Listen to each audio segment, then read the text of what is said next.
राम काज कीने बिनु मोहि कहाँ विश्राम। हमको याद रखना चाहिए लक्ष्य क्या है, लालच में नहीं पड़ना है, उसको निपटा के आगे बढ़। सुरसा आ गई खाने के लिए, उसने मुंह फैलाया, हनुमान जी बड़े हुए, आखिर हनुमान जी विनम्र होकर उस मुंह से निकल आए और हनुमान जी ने कहा बड़े काम करना हो तो छोटे होने की अकल है, आना चाहिए। छोटा होना मतलब विनम्र हो जाना। मत उलझो, लोग तो यही करते लेंगे, अहंकार मत पालिए। ईश्वर अहंकार किसी का नहीं रखता। ये दुनिया ऐसी चलती देवियों और सज्जनों, आप में सजगता होना चाहिए। आप में अगर आप में सजगता नहीं है तो आप मान के चलना। आज हनुमान जी सुरसा के बाद जैसे ही आगे बढ़ते हैं तो एक सहिता नाम की राक्षसी जल में परछाई पकड़ के गति रोक देती थी। हनुमान जी उसको मारते, ये ईर्ष्या है। फिर जैसे ही छलांग से उतरे, कौन मिल गई? लंकनी। एक मुक्का उसके मस्तक पे मारा। ये तीन घटनाएं हमको बताती हैं कि हनुमान जी अपने लक्ष्य के प्रति, समय के सदुपयोग के प्रति बड़े अवेयर हैं, सजग हैं। हम लोग तीनों मामले में लापरवाह, हमें मालूम नहीं लक्ष्य क्या है हमारा। समय का दुरुपयोग करने में अपन भारतीयों का तो कहना ही क्या, कितना दुरुपयोग करते हैं। ये आजकल मोबाइल आया तब से तो और नया कार्यक्रम, घंटों लगे हुए हैं मोबाइल। अच्छा, आप कभी किसी भारतीय को मोबाइल पे बात करते सुनने देखना, बात हो जाएगी सामने वाले से, फिर आखिरी में फोन काटने के पहले पूछेंगे और बताओ क्या चल रहा है। अरे बता तो दिया अभी तुमको।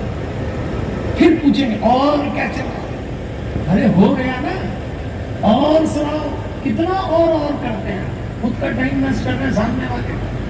आपको ये तक नहीं मालूम है आपका लक्ष्य क्या है। लोग 85 साल के हो जाते हैं, ये नहीं मालूम जीवन का लक्ष्य क्या है। लोग हमसे पूछते हैं कि पंडित जी बताइए मनुष्य जीवन का लक्ष्य क्या है। मैं हाथ जोड़ के निवेदन करता हूँ, मनुष्य जीवन का लक्ष्य एक ही है, इस शरीर से मन को क्रॉस करके एक बार आत्मा पे जरूर जाइए। 24 घंटे में एक बार आत्मा पे जाना ही मनुष्य का लक्ष्य है। हम में और पशु में क्या फर्क है? पशु वो सारे काम करता है जो मनुष्य करता है, लेकिन पशु अपनी आत्मा तक नहीं जा सकता। आपको ऊपर वाले ने मौका दिया है कि मनुष्य शरीर मिला है तो जाइए आत्मा तक, और आत्मा तक जाने के लिए ये 8 छलांग बड़ी काम की है, क्योंकि ये बाहर भी लगाना पड़ती है और भीतर भी लगाना पड़ती है। भीतर की छलांग का नाम योग है और बाहर की छलांग का नाम भोग है। ये हमको समझना पड़ेगा। हम संसारी लोग हैं, भोग विनाश भी करना है, लेकिन योग तो करिए, भीतर की छलांग तो लगाइए। हनुमान जी महाराज छलांग लगाते हैं। ये उनकी तीसरी छलांग थी जिसमें वो सजग थे। और ये दुनिया में जब आप छलांग लगाएं तो सजग रहना, इस संसार को आपकी यात्रा से, आपके प्रयासों से कोई लेना देना नहीं, सब अपने में ही लगे।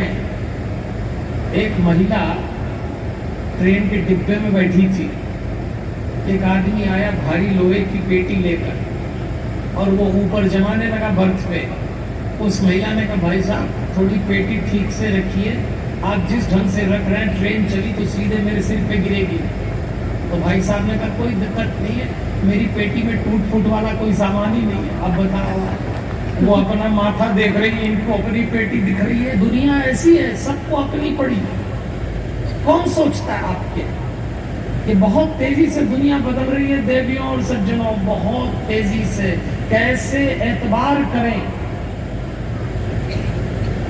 इंसान की मोहब्बत का, कैसे एतबार करें इंसान की मोहब्बत का। मैयत में रोने वाले 13वीं पे गरम पूड़ी मांगते हैं। ध्यान रखना, ताली बजाना है तो ठीक से बजाओ भैया, ऐसे कैसे काम चलेगा।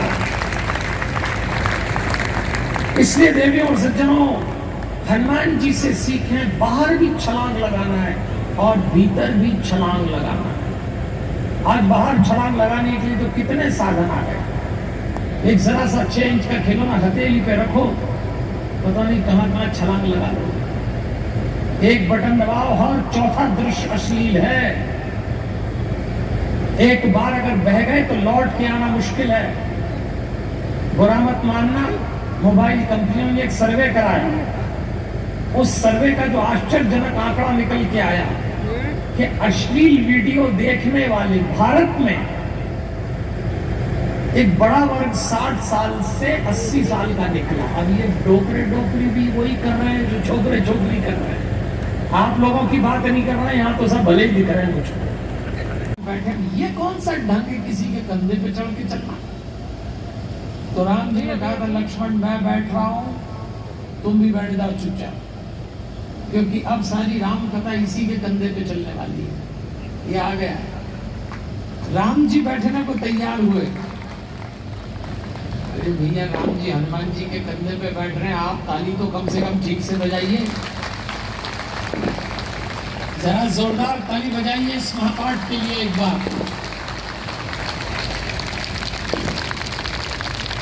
और मैं अनुरोध करूंगा कि कथा उत्साह से सुनिए।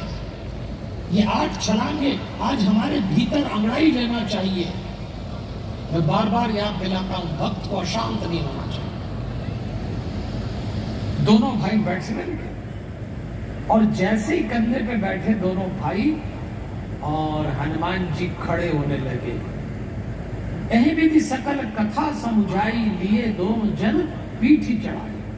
और जैसे हनुमान जी खड़े हुए कि राम जी डगमगाए। लक्ष्मण जी ने कहा, मैंने पहले ही कहा था ये पटकेगा। भगवान आप भी गजब करते हो। कंधे पे बैठ गए। भगवान ने कहा, शांति तो रख लखन। भगवान ने कहा, हनुमान तुम खड़े हो रहे हो, हम गिर रहे हैं।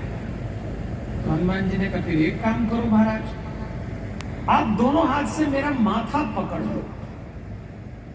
और जैसे